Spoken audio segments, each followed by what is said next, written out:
Cette leçon abordera les sujets suivants: la régulation de richesse, les systèmes EOBD. La fonction régulation de richesse permet de maintenir la richesse moyenne du mélange autour de 1. Cette fonction utilise les éléments suivants: la sonde à oxygène et les injecteurs. Vous pouvez déplacer le curseur de la souris sur les éléments pour les identifier.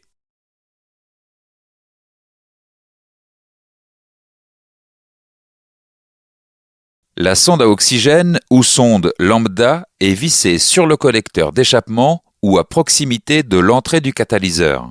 La sonde à oxygène réagit à la différence de teneur en oxygène entre les gaz d'échappement et l'air ambiant.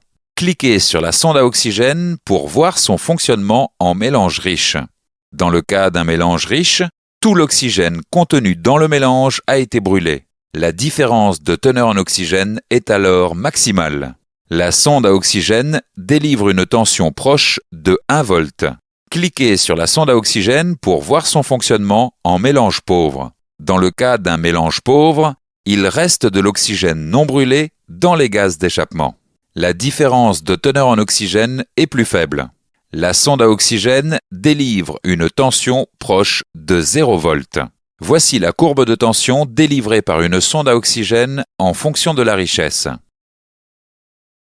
La sonde à oxygène est pleinement efficace lorsqu'elle atteint une température de fonctionnement de 500 degrés. Afin d'améliorer son efficacité, la sonde à oxygène est souvent dotée d'un système de chauffage électrique. D'autre part, la sonde à oxygène peut être polluée par le plomb ou par des produits à base de silicone et ainsi perdre son efficacité. Il existe 2 phases de fonctionnement de la régulation de richesse qui sont appelées bouclée et débouclée. En fonctionnement bouclé, le calculateur d'injection calcule le temps d'injection nécessaire en fonction des paramètres moteurs. Le calculateur pilote les injecteurs selon la durée calculée. Le mélange brûle et la sonde à oxygène analyse les gaz d'échappement. Le calculateur décide alors de corriger le temps d'injection en fonction de la richesse observée par la sonde à oxygène. Cette correction du temps d'injection s'appelle correction de richesse. Le calculateur répète ces corrections en permanence afin de maintenir la richesse du mélange autour de 1. La correction de richesse est visible à l'aide de l'outil de diagnostic. Vous pouvez déplacer le curseur de la souris sur les éléments pour voir les stratégies utilisées pour cette fonction.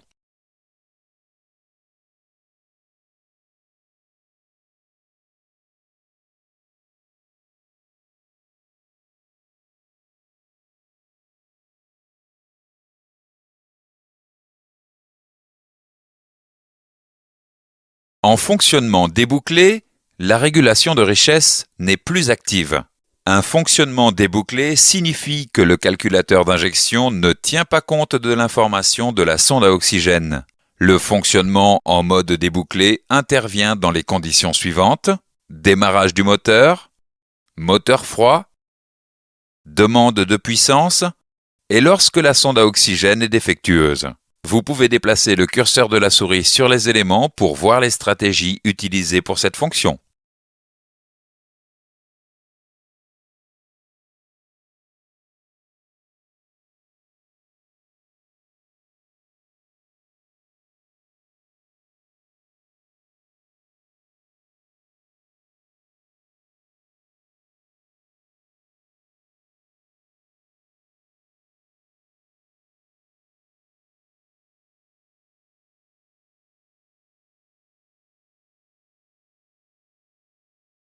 Dans certains cas, la correction de richesse n'est pas suffisante pour maintenir une richesse autour de 1. Les corrections adaptatives permettent de compenser ce phénomène. Prenons l'exemple d'injecteurs encrassés. Le temps d'injection déterminé par le calculateur n'est pas suffisant pour obtenir une richesse égale à 1. Le calculateur doit donc en permanence appliquer une correction de richesse positive afin de compenser le problème. Si le phénomène s'accentue, la correction de richesse n'est plus suffisante et la richesse du mélange reste pauvre. Les corrections adaptatives apportent alors une compensation supplémentaire qui permet de recentrer la correction de richesse. Les corrections adaptatives sont visibles à l'aide de l'outil de diagnostic. Vous pouvez déplacer le curseur de la souris sur les éléments pour voir les stratégies utilisées pour cette fonction. En cas de défaut sur la sonde à oxygène, dans certains cas, la correction de richesse n'est pas suffisante pour maintenir une richesse autour de 1. Les corrections adaptatives permettent de compenser ce phénomène. Prenons l'exemple d'injecteurs encrassés. Le temps d'injection déterminé par le calculateur n'est pas suffisant pour obtenir une richesse égale à 1. Le calculateur doit donc en permanence appliquer une correction de richesse positive afin de compenser le problème. Si le phénomène s'accentue, la correction de richesse n'est plus suffisante et la richesse du mélange reste pauvre. Les corrections adaptatives apportent alors une compensation supplémentaire qui permet de recentrer la correction de richesse. Les corrections adaptatives sont visibles à l'aide de l'outil de diagnostic. Vous pouvez déplacer le curseur de la souris sur les éléments pour voir les stratégies utilisées pour cette fonction.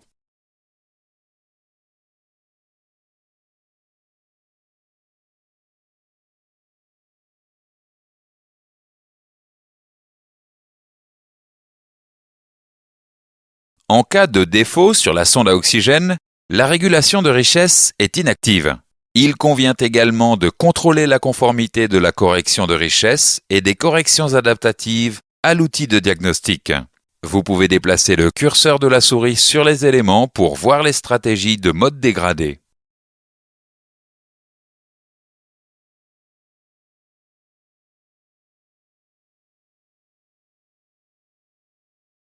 Faisons maintenant quelques exercices avant de continuer. Quel est le rôle de la fonction régulation de richesse?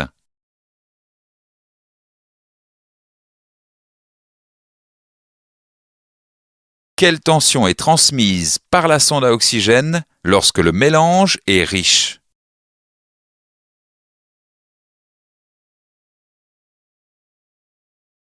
Dans ce chapitre, nous avons vu les points suivants. La fonction régulation de richesse permet de maintenir la richesse moyenne du mélange autour de 1. La sonde à oxygène réagit à la différence de teneur en oxygène entre les gaz d'échappement et l'air ambiant.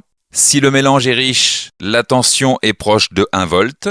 Si le mélange est pauvre, la tension est proche de 0 volt. En fonctionnement bouclé, le calculateur corrige la durée d'injection en fonction de la richesse observée par la sonde à oxygène. En fonctionnement débouclé, le calculateur d'injection ne tient pas compte de l'information de la sonde à oxygène. Dans certains cas,